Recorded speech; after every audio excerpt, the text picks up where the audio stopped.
members that. Okay, we'll go into that later perhaps. All right? Now, and thus, you see portholes of light. You see suns as stars. They are also living entities that breathe and think. So they would also expand and contract.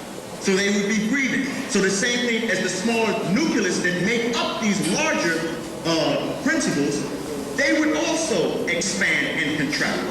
Now, when you read there in the Holy Tablets and it talks about periods of time, and you read there in the Bible when it talks about the sun, moon, and stars were given in order for us to measure times and seasons, we see there that you're dealing with the universe. And as it makes a revolution, then you're dealing with galaxies. And as it makes revolution, and you're dealing with a solar system as it makes revolution. So as we're coming into the sun cycle, the planet has positioned itself in its own revolution to where now the gravitational pull of the sun is pulling the planet closer to it. And as it pulls it closest to it, it is heating up the planet. So we're receiving a greater force or a non-ether force from the sun. As it goes and further on in 6,000 years from now in an elliptical orbit, the way the sun will push the planet further away. Right? That would be called a moon cycle. So there's a different force, different energies, different magnetic attractions, gravitational pulls that would be affecting the planet. Thus we call that a sixth ether force.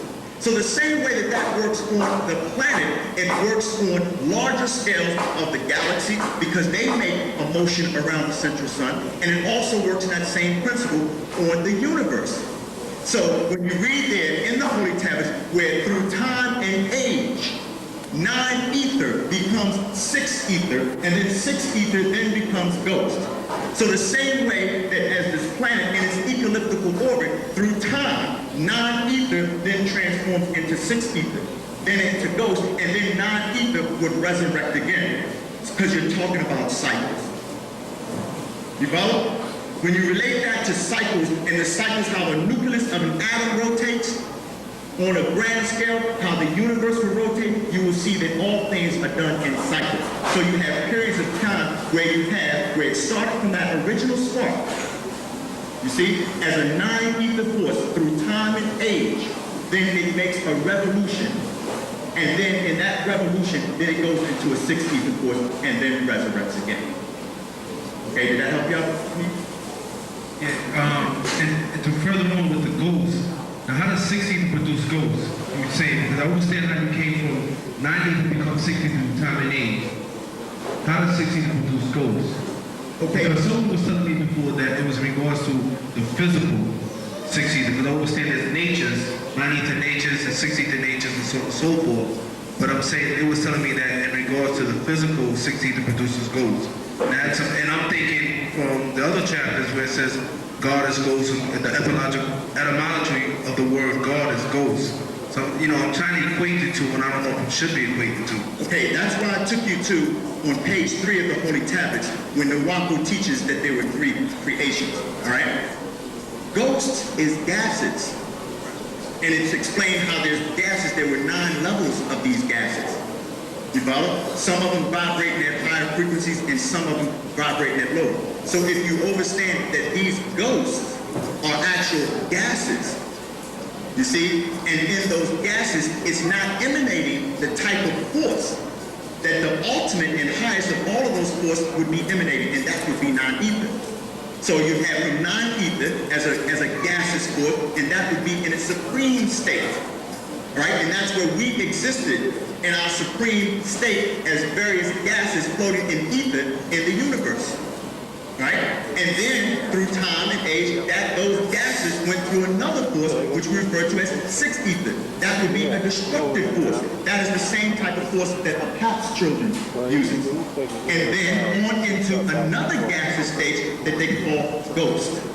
That in order for us to see it and perceive it on the physical plane, is as fall and as haze. But you're literally dealing with gases, and it's those 9 levels of those gases. You follow? And so ghosts would be the lightest form.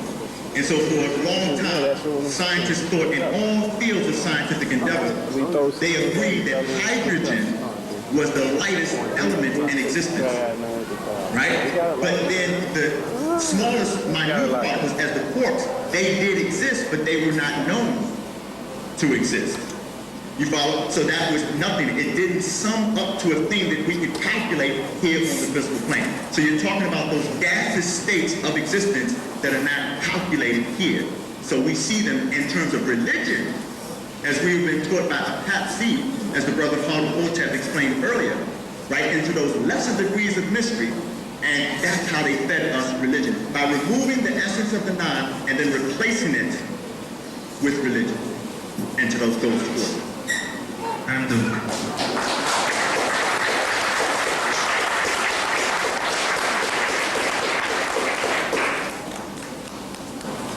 next question. Raise your hand.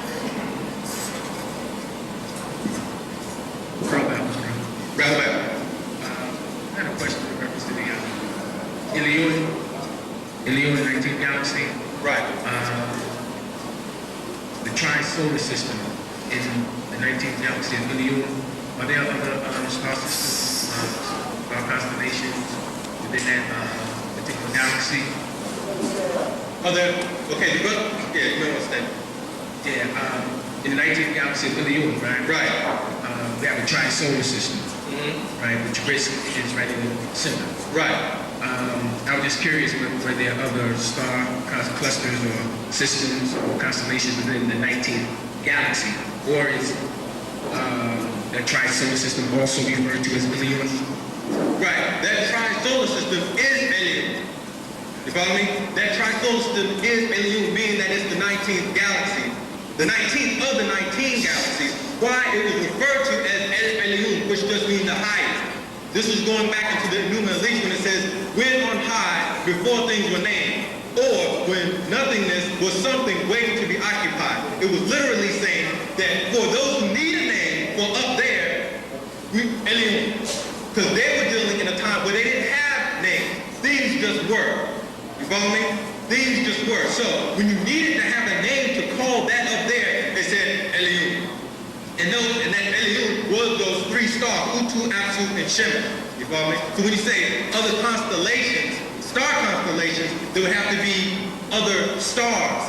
You follow me? In order for there to be another constellation. But when you see the outskirts where the 19th galaxy is in connection with the 18th galaxy, you're looking at Sirius. Sirius is the halfway point between the 19th and the 18th galaxy. That star Sirius, when you look up in the shadow hour and you see it in Canis Major, that is Ilion and the 18th galaxy. That's their meeting point. You follow me? So no, there are no other star constellations in Ilion. And a reference to this is if you turn to your holy tablets, chapter 1, tablet 6. It's on page 62.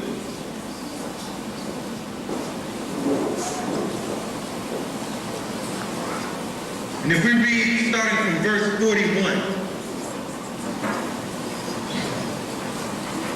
the sun was one tremendous mass, a planet called Atum. This solar system was one of 19 planets that surrounded a more massive sun called Sol. Sol was named after its original ruler, Sol or Sol, whose wife was named Arena. Their combined rulership gives you the name Solarina or Solarina, shortened to Solar, or simply Solar. This massive sun, Sol, collapsed and exploded outward, and Om got caught in the gravitational pull of Sol, and it exploded and gave birth to your son, Shemesh, and 19 of the planets were hurled off into space and exploded to create 19 galaxies in and beyond space. These are your 19 galaxies, which Ilion was the 19th. So this takes you back to the origin of our universe, which houses 19 galaxies. Okay. Another quote is in chapter 1. This is on page 68. In the 72nd degree, after a universe collapses, In its center or contrast, it expands, which is an explosion called a Big Bang, producing the sound cha, from which the word chalul, create, comes. This occurrence of contraction and expansion is something that happens all the time, which is also why there is no real line of division between galaxies. They overlap each other the way bubbles connect to each other, just as planes do.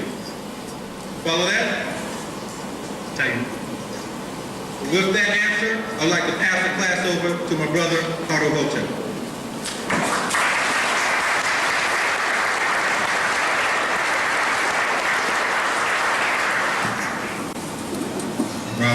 Robert, my question is linked to the living soul, chapter 1, verse 172. What page is that?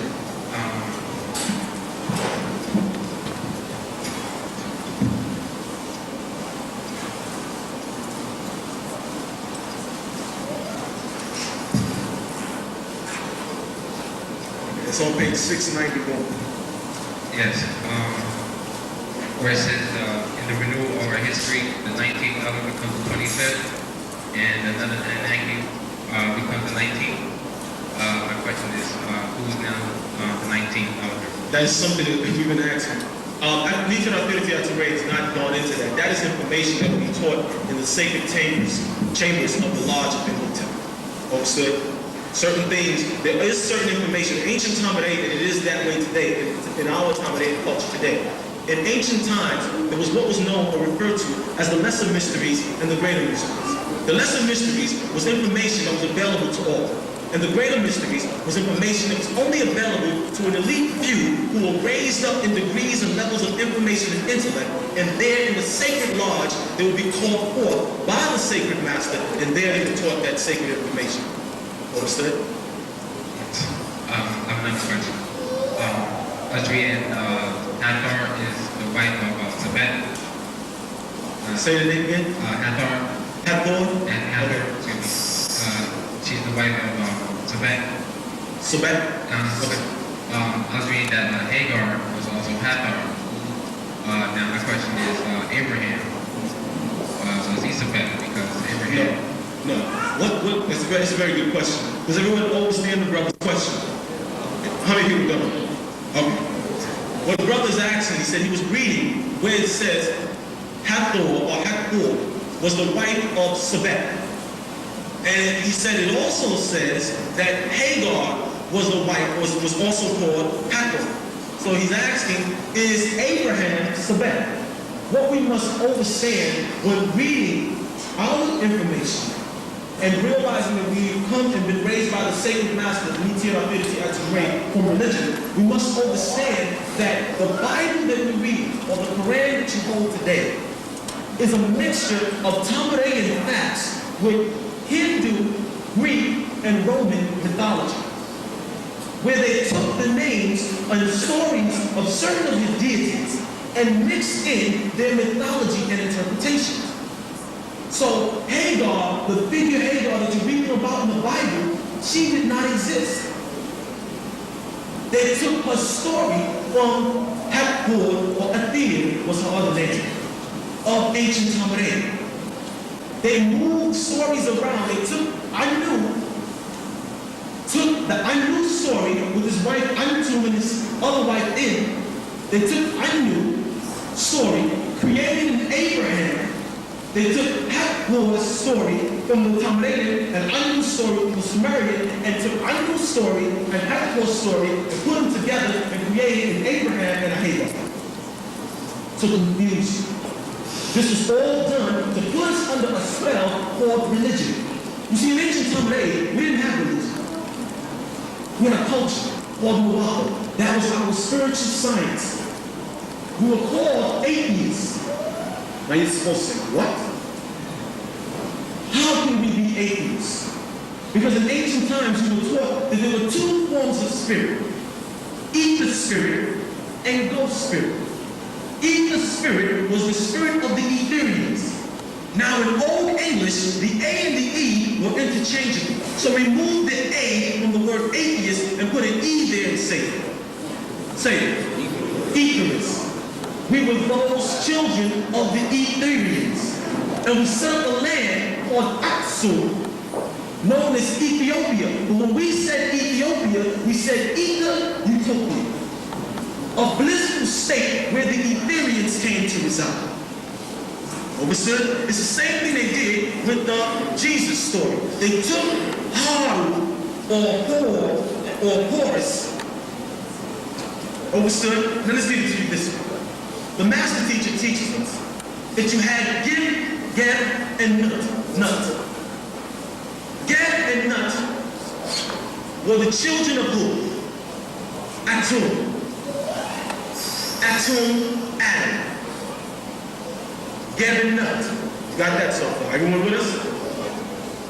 Atum, Adam. From Adam you have who? Cain and from Geb and Nut you have Sutuk, Set, and Asaru or Osir or Osiris. Cain has a sister named Labuda. Abel has a sister named Achlenia. Cain becomes jealous of his sister's intellect and does not want her to marry the younger brother, Abel, so Cain kills. On the Tamurean side, you had Asaru and Sutuk. Asaru's sister's name was Aset. Say that. Where they took in the Greek said Isis. Sutuk had a sister named Nephthys, who they called Nephthys. Nephthys wants to be with Asaru or Osir or Osiris, so Sutuk becomes jealous and kills his brother. On the Cain and Abel side, in order to replace the dead son Abel, another son named Seth is born as a replacement. In the Tamurean culture, you have a son who, to replace the dead son, S-U-N-S-O-N, the father, Asaru, Osir, his name is Horus. From Seth, Seth gives birth to the mortals named Enoshites. From Haru or Hord or Horus, he is the one who gives birth to the mortals.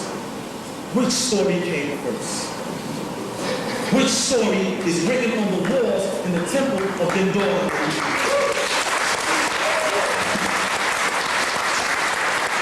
You understand? And this is what has been the best kept secrets that have been best kept sacred for 25,000 years. Until now, the incarnated master, Atum, is here amongst now to give you that information that is necessary to turn you back into deities once again. This is why they fear this information. Now, Pepsi will do everything in their power to stop us. Understood? Amen. That's right. That's Rahuba. I would like to ask a brother a question in terms of speaking about getting back to our essence of who we are, and the barotheric gland is reaching the higher states, 4 higher senses that will put us on a higher level. Is that something that's going to be done physically, or is it something that's going to be done spiritually? Yes, it is something that is done physically. It's a physical operation that has to be done. Remember, there's still corrections that need to be made to the Homo sapien. When beings came down and were on various projects, right, to seed life. And that's what we have to comprehend. Out of creation, not that some God popped his finger and then things manifested. No, it was a process of the growth in order for these things to come into being. So you're dealing with beings from another galaxy, seated, and they set forth in motion what we refer to in ancient Tamurean as the chain of existence, or the chain of life, right? It started from the nucleus of cells, right, on into higher densities or into bodies, right? So when they came down on this project, the Atum project, to see the planet from fungi to algae, and then from algae, and that was referred to as the Nun project, and then on and to protect these beings as they evolved into man, then it became known as the Rainbow Project in order to create the spheres around the planet. You follow? And then on into the Dolphin Project, All these were projects that was done by the Natir or the Anunnaki, as well as the Nomos, that we refer to as the different elements, all of them responsible for the fifth element of creating first the womb of the woman, and then to germinate life here on the planet, right? So in order to raise it up to their level of intellect, they gave a portion of themselves to us, and the portion of themselves that they gave to us, right? Some of us inherited the ability of intellect from these parents. So in order for us not to raise up and become independent on our own, they removed this from us. They removed these faculties, which would give us a universal mind. And that was the barotheric mind. All right? So then the being responsible for us as an entity was responsible for then educating us, and then giving us an etiquette, and then indoctrinating us, civilizing us, and indoctrinating us. They called for a doctrine. So we needed one God force because we were misplacing that divine that gave us a connection with the all. So the starting point of us making a declaration, I am in the all and the all is in me, is a stepping stone to get to that principle and that etheric connection that we once had in great abundance. You follow? So those true stories that they once gave us, those true stories then turned into myths, into faith, and then beliefs. So that was the doctrine to enslave us. Myths, faith, and beliefs. So those true stories through time then bred a religion. You follow? Okay, so that essence of what we are, that would render us an etheric being, or that would give us the Netchatatin, and the Netchatatin would be the demonic, or from heretics, coming from cuneiform language that we spoke in ancient Tamurean. Those would be our seven etheric self, on into an etheric being as a nine. So as they remove the essence from the nine, those first being that gland, right, that gave us psychometry, clairvoyance, intuition, and the ability to communicate with one another without the use of wires. And that would be a physical operation that would have to be placed back in us. One question. In terms of the planet shifting back on its original, back from 23 degrees to another axis, is that going to allow any more positive reaction between us as Nubians being non-ether beings on the planet? Okay, first of all, it will not shift into another axis. The axis that it was shifted from into a 23-degree axis, it would be shifted back into perpendicular. All right, and that will cause cataclysmic changes. All right, as the planet itself is metamorphosizing from a third density entity into a fourth density entity. And we see, because we physically can see, I don't know if you can see it here in New York, but somebody may be able to verify, you can already see two major planets with the naked eye. That would be Jupiter and Venus lining up here in March of 1999, right on into about 14 months before, according to the Gregorian calendar, that they are supposed to line up all together. You follow? So yes, it will put the planet in a state where there is more peace, where there is more essence of the love, because we're going out of the 60s, of course, tying into the question that was asked earlier, or the era that our past see rule. And now the planet will be governed by another principle. And that's why in 1969, you had a group by the name of the Fifth Dimension, had the #1 song at the time, right? The Age of Aquarius. Right? Where they went and said that when the moon, right, aligns with Mars and peace will guide the planet and love will steer the stars. So we're going into more of a period where the benevolent, right, beings will be ruling. And that's explained there in the Holy Tablets. That's the green light. A new essence is here, other than the red essence or the 64th. It's a new essence that's here, and that would be governed.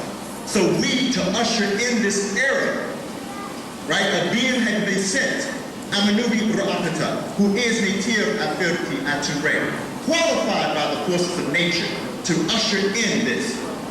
And in order to usher in this era, he had to put the evil one under his feet. You read this in the books of Revelation, when it talks about a period of time when Michael and his angels fought against the dragon and his angels, and the dragon's angels prevailed not. And he also taught us, as the different schools that we've been through as Imam Isa, that Melchizedek would have to fight the devil's seed, or Shaitan, or Apat's seed again. And this is what we're doing in this very day and time. We in Eaton, Georgia are coming against adverse forces. And everyone's being asked.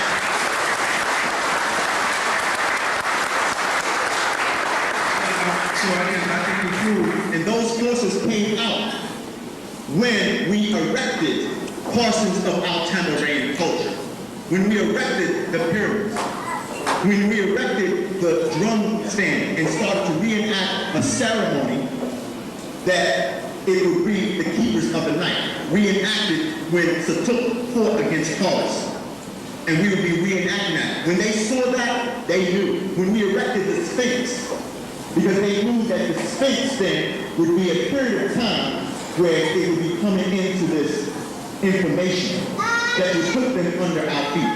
And so then they came out. Remember, in 1996 is from the time in which they lost their reign, because that was the last year of the 666 that they ruled. That would be the last, and his system works on numbers. You follow? So we're still having these problems right now. That's why all of you who are part of Melchizedek's side to fight against Al-Qad's children are being asked to war with the pen, not the sword. Because the pen we found in our struggle is mightier than the sword. How can you research and find attacking on energy? Wait a minute, is that the first question? Okay, let me deal with that first. When you're talking about tachyon energy, when you look at the word, the phonetics, or etymology, you hear tack on. So when you're dealing with the word tachyon, you're talking about glue, the glue that holds the universe together. Tachyon energy is emitted from the pyramid at the angle of 19.5 degrees on the latitude of the planet. The walls of the pyramid, what they do is that they bend light into an emission of SCW, what's known as standard columnar wave, okay, which produces itself in what's the form of a double helix. And this double helix are those tachyon frequencies. Now the trick is that they call tachyon frequencies or tachyon energy, they call it subatomic particles. And they say this is a theoretical subatomic particle, meaning that it is subatom. Subatom is below atom. You follow me? It is below the atom, meaning it's a finer particle than the atom. And they theorize it because of the fact that the brother Mitchell was explaining earlier, it doesn't have a sum. So when you look at it and you hear the word something, and you're taught because of the spell how to misspell, and you spell it SOMETHING, when it is actually an equation, SUNTHING. It is a something, meaning that it has a number that adds up to a thing, meaning a sum. Now, what do they say is non-existent? They say it is nothing, right? NO, if you remember, is an abbreviation to identify a number. N, a small O, period, and tattoo. And that says number 1, number 2, number 3. That number is actually no in thing. No thing. Meaning this has no number. So it can't add to a sum. When you deal with subatomic particles and you go back to the lightest element that they say exists is what? Hydrogen. Which actually is a true element because it doesn't fulfill the requirements of an element, atom, meaning that it only has one electron on its first orbital shell. So it's not a complete, it doesn't become complete until it divides itself into helium, until it moves over into helium, which will actually be the first element insofar as it is now complete. So hydrogen was 1. And from 1, they descend down to 99 natural elements. But before 1, they say it doesn't exist. Because there's no number. If one is the light, and we go in this direction, not towards 2 or 3, but towards nothingness, then they say it does not exist. But now we are finding information that tells us that there are things that exist within nothingness, but are still